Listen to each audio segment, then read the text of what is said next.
to have you on the line. For those who don't know, Young Chop, I mean, he's best recognized as a producer behind Chief Keef's hits 300, Love Sosa, and I Don't Like, as well as a host of other joints that he's done with Big Sean, Lil Reese, Lil Durk, Ace Hood, Pusha T.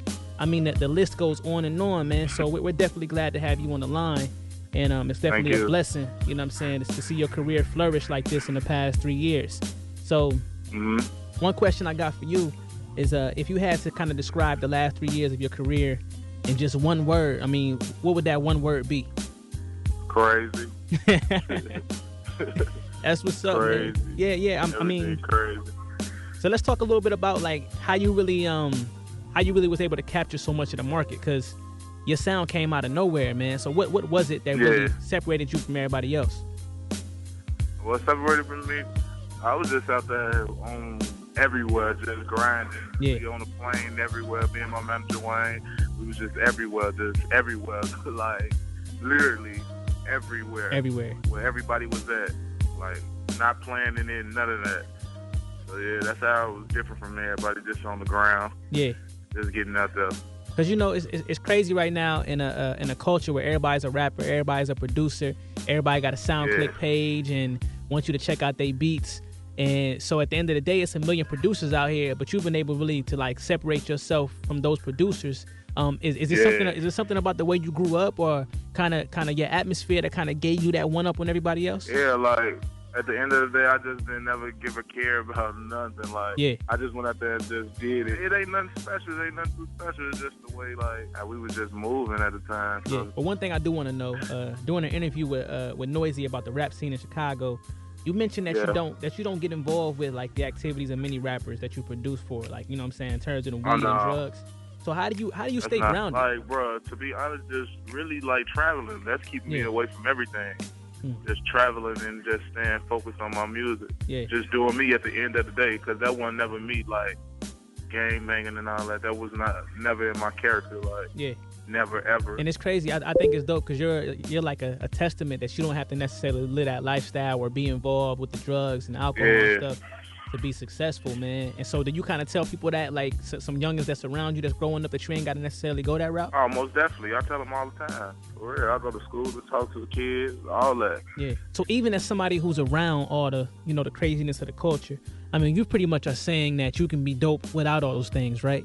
And that's why you kind of came on board with the Dope Without a Movement. Oh, yeah, most definitely. Yeah. Most definitely. You can be. So what's the next step for you, man? Like, beyond music, what you doing? You going to be in any movies or something like that? What you got going on, man? Man, I might do a movie or so. You never know. I'm a character, man. You never know what's going to happen. I might do a whole rap video or so. You just never know. That's what's up, man. Never know. That's good deal. You working on any personal albums or anything? I know you tweeted earlier about GBE doing an album. So what's the plan for that? Yeah. No, that was just in my head. I was just thinking about it like, man, what if we just come out with a whole album? Yeah. And just, you know, go crazy on these folks. Yeah. It was just in my head all the time. Like, I always wanted to do a whole album with everybody. So definitely. It was just been in my head. That's what's up, man. I know a lot of people, you know, are probably gonna be calling in and stuff, and they want to know, you know, what you've been involved with the Chicago rap scene. It gets a lot of media attention, and a lot of time it's for the wrong reasons. So what are your thoughts on that? And like, what are you doing to kind of bring more of a positive light to that Chicago scene? I know every Chicago artist that's popping right now. Period. Yeah. So what I tell them, I just be, you know, putting them on the right path and be like, yo, I see what you're doing. You're messing up right there, so you gotta, you know, get better. You feel me? Just motivating them to get real better, like, cause I don't want to see them, you know, 10 years from now just messed up. Right. You feel me? Yeah, that makes sense. Make a lot of sense. Go ahead, you feel me, and then just go ahead and do something different with your music too. Like, literally, like I was telling Lil Bibby this like a minute ago before he even, you know, pop. I was telling him that just stay focused on what you're doing and just going out there and get it. Man, you seem to be like Chicago's young OG, just dropping knowledge on everybody right now. You know what I mean? Yeah, I'm a young OG. I'm only 20, man. I don't know. I just got an old soul or something, man. It just, I don't know what That's crazy. Is. If you could take 3 artists, dead or alive, any genre, and say you produce for them, right? So you got a song that Young Chop produced, 3 artists, dead or alive, any genre, who would they be? Okay. First off, my number one got to be Tupac. Okay. Gotta be Lil Wayne. Okay. I'm gonna just mix it up so crazy and put Young Thug on there. Okay. So you got two by Lil Wayne, Young Thug, produced by Young Chop. That's crazy. Oh man, Young Thug. I'm gonna keep moving on that, man. So listen, you know, you're young, man. You're doing your thing. What kind of legacy do you plan on leaving on the game for real? I mean, when you're gone from here, what do you want people to say about you? As far as right now, the goal is I ain't done turning up yet. I gotta still do a lot of more stuff. But in the near future, what I'm trying to leave is like, man, that man Chop really did his thing, man. Yeah.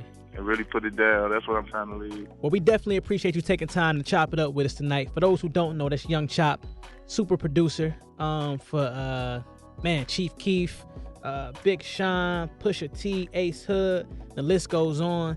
And most of all, man, he's dope without it, man. He's a young artist and a producer out there who's not promoting the drug life and promoting the alcohol. He doesn't do it himself.